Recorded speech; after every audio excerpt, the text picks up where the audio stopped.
Today we're going to be talking about open mics. Have you ever been to one, or have you never been? Do you remember what your first one was like? Have you ever turned up to an open mic and not knowing what was going on? Here are all the answers, the rules and the tips and tricks that you need to go to open mic. So what is an open mic? They come in heaps of formats. So there's open mic nights where it's just pretty much acoustic and singer-songwriters and other types of performers come along, and your slot is your own. You could be doing poetry or comedy, but mostly it's musical performances, unless it states otherwise, like you'll see on a post, it'll say open mic poetry, open mic comedy. If it just says open mic, that's what it is.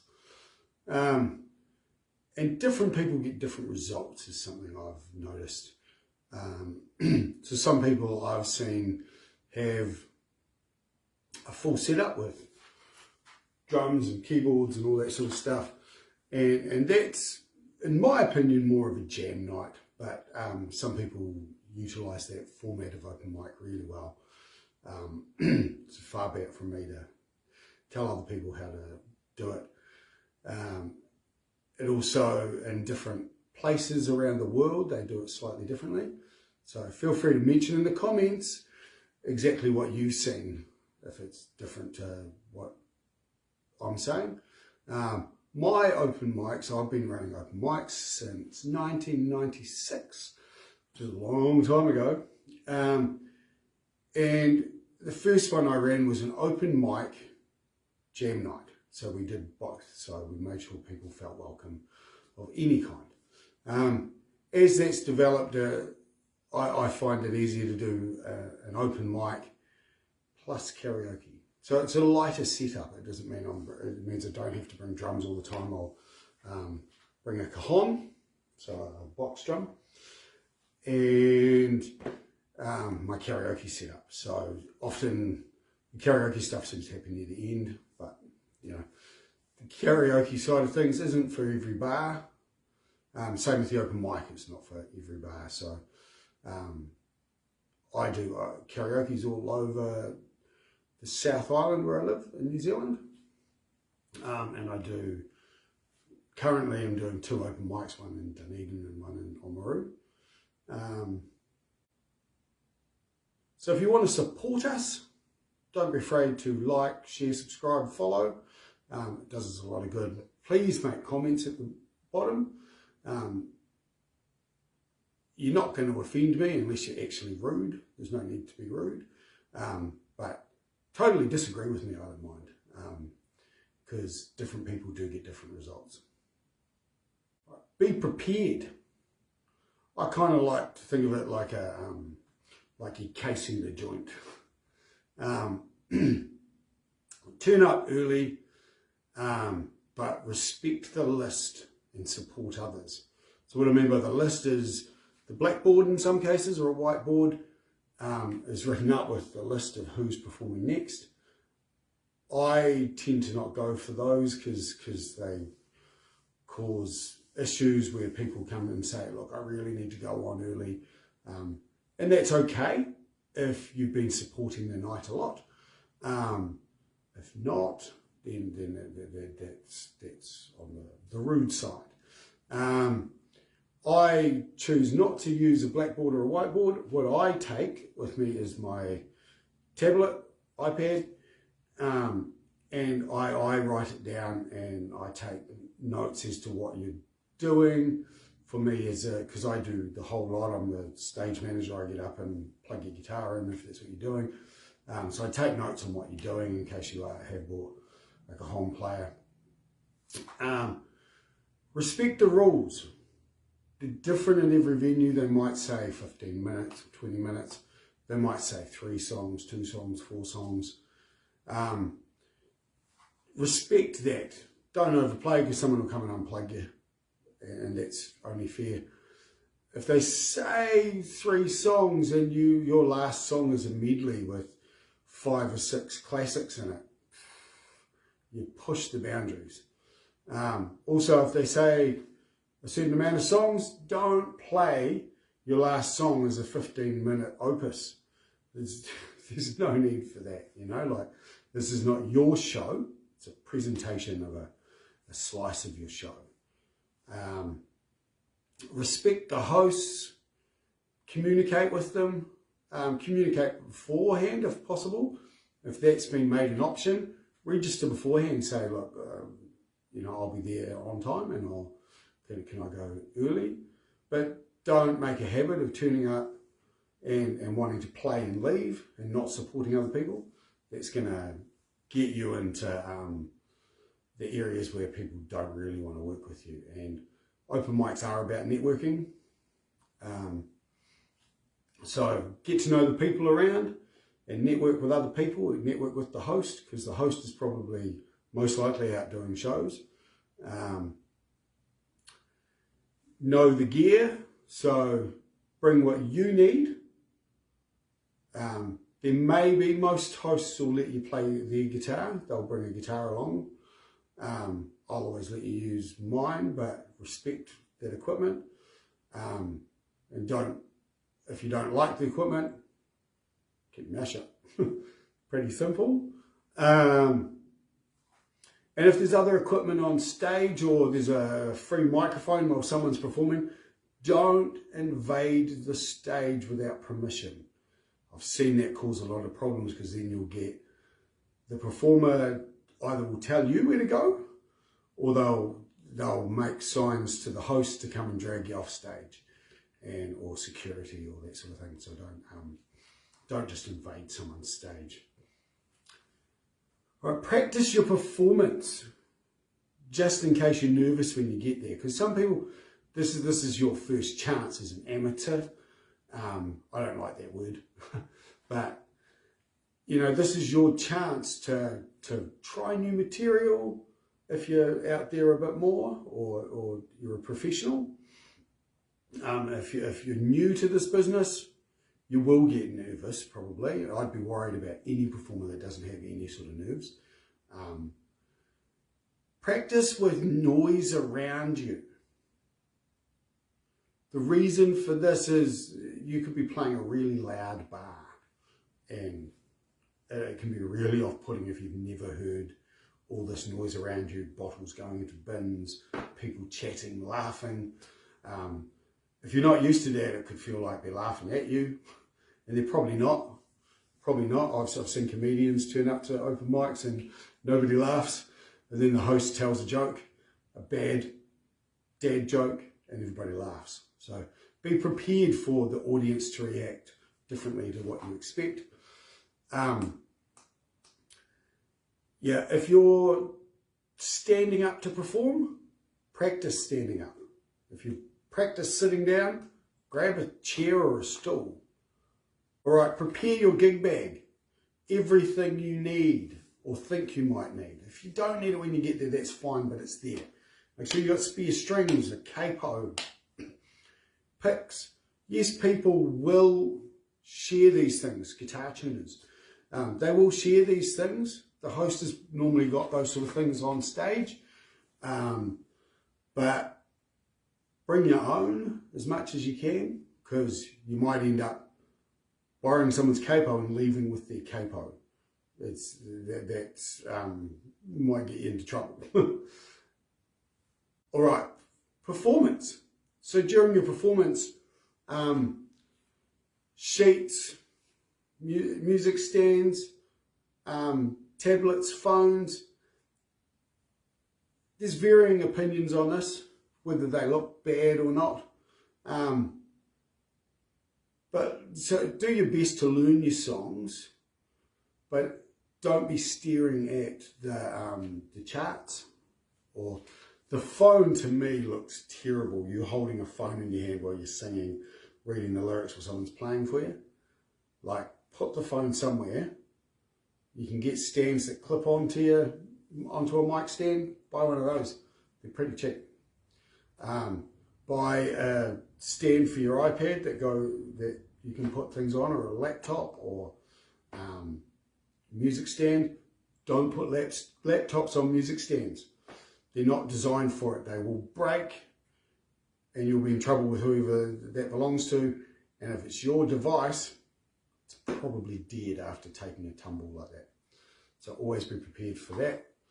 Engage with the audience by talking to them. Like, at least say hello. It doesn't mean tell your life story, but people want a little bit of knowledge of you. So if you tell a little story about your song, for example, you can get up and say, "Hi, my name's Jay. This is an original song. It was written about some girl," you know, and make a joke about something if you can. If you've got the sort of sense of humour, ask your mates whether your sense of humour is going to rub off on a stage well, because the bad language and all that stuff, it doesn't work in most open mics. It seems to just not work. You know, you might have found other things, but I don't think that's a professional way to behave on stage and make jokes with lots of foul language in it or anything. You know, your set list. Don't say all the time because you're thinking about what song to play next. Make sure you've organised your... So I would say go for 4 songs, even if you know you're only allowed 3 at those venues. Have them prepared in case someone requests something that you've done before, or they ask you to keep going. Sometimes you'll be encored if you're a new performer there and you really blew them away and they know you're not going to be back again. The host might say, "Do another one." And have backup songs, because if you're all prepared to play Wagon Wheel and every other performer before you has played it, be the guy that doesn't play it, and your performance will stand out. People will really like that. All right, and this is mostly aimed at songwriters, but don't over talk it. This isn't songwriters in the round. Some venues are designed that way, where you can talk about your songs and your craft. That's cool. I'd love to play more of those venues myself. But if it's not, and it's a bustling Irish bar like where I do my open mic, you'll find that they won't want to hear your life story. So just don't over talk it. And most of all, just do it. This is a learning experience. Most people are going to appreciate your craft and they'll be supportive. Good open mic venues, even if they're bustling and loud, will be really supportive of an artist. Even sometimes where people are, you can see a professional get up there and play just amazingly and get a good response. And then someone gets up and they're not as experienced and they bumble through a few things, and you'll see a good open mic audience will erupt and just be really grateful to them for performing, and that just will give you that boost. Try and be that audience as well. Support your fellow performers and they'll support you back. Yeah, keep your setup simple. Don't be the person that takes 20 minutes to set up. The audience is watching every moment. From the minute they see you on the stage, that's their experience. The sooner you're plugged in and going and taking their attention to where you want to take them, the audience won't receive you quite the same way. You bored them too quickly. All right, be humble. I don't want this to be the section where I complain about people, but for over 20-something years of doing open mics, I've noticed a few trends, and so I'm going to talk about them. Open mic is not just for amateurs. It's never been the case. If you're too cool for it, prove it. Prove it. Bring 50 people and get booked at the venue. Don't say you're coming and then go, "Oh, no, I'm going to get my own shows." Just be cool, man. Like, come along or don't come along, but don't be too cool for the place and go, "Oh, no, I'm not going to play around these other people," or, don't be like that. Don't get drunk. Trust me, when you're smashed and you get on that stage, everybody knows. and you could ruin your own performance and not even know it. You don't turn up early and ask for an early slot and leave unless you've supported people many times. You know, people will do that to you and you'll play to an empty venue, and then nobody's pleased about that. All right, this is my favourite. Don't turn up with pedal boards unless you've spoken to the host prior and rehearsed with them. If you've got any sort of new equipment and you haven't tried it out and you turn up and you're trying it out at open mic, that's not the place to do it. Rehearse with your equipment. Don't turn up with pedal boards that you don't know, because you will make a big loud noise through someone's ample PA and someone will get annoyed, and you'll hurt the audience's ears. Make sure your pedal boards, this is my favorite thing, pedal boards, your volumes should be pretty similar. Yes, you'll have a boost for your solos, but don't be playing rhythm and click the wrong thing and the boost goes way up. Know your pedal board beforehand. Be rehearsed no matter who you are. So if you're a pro around town, don't go to open mic and embarrass yourself by not being rehearsed on the material you're going to show. They're going to know hear your name and know that, oh, I've heard that name. Doesn't he play down at the bar down the road? And they might come to your shows, but if you're not rehearsed, they might never come to see your show. Right? Don't turn up and promote your show, at least not without permission. I personally love that attitude as a host, but most hosts won't, and the venues won't. Talk with them about it. If it's a charity show or it's on a day where that bar's closed, or it's not something that everybody, it's not real competition. If you're playing a free open air show on a day they're not going to get the punches anyway, tell the audience about it by all means, but talk to the host beforehand or talk to the management. Preferably the host will talk to the management, because the host will know what the protocols are there. All right, one of the things about open mic is that it can become a real family, which can be good and can be not so good. So there's battles there sometimes, but make friends, network, because that's what people have quite often forget in this industry. That's what you're doing when you're there. So if you are breaking any of those other rules, people are going to remember. And be nice. Most of all, this is the most important one and the last one. Have fun. Open mics are meant to be fun. I've had a lot of joy at open mics. So have fun, bring the fun, and have fun with the other people there. All right, make sure you're in the comments. If you've got something to say, be nice. And tell me a contrary opinion. That's fine. I'd like to hear how your setups are, what experiences you've had at open mics, good ones, bad ones. Yeah. So like, share, subscribe, follow on any social media platforms where you see this video. And I'd love to talk to you in the comments.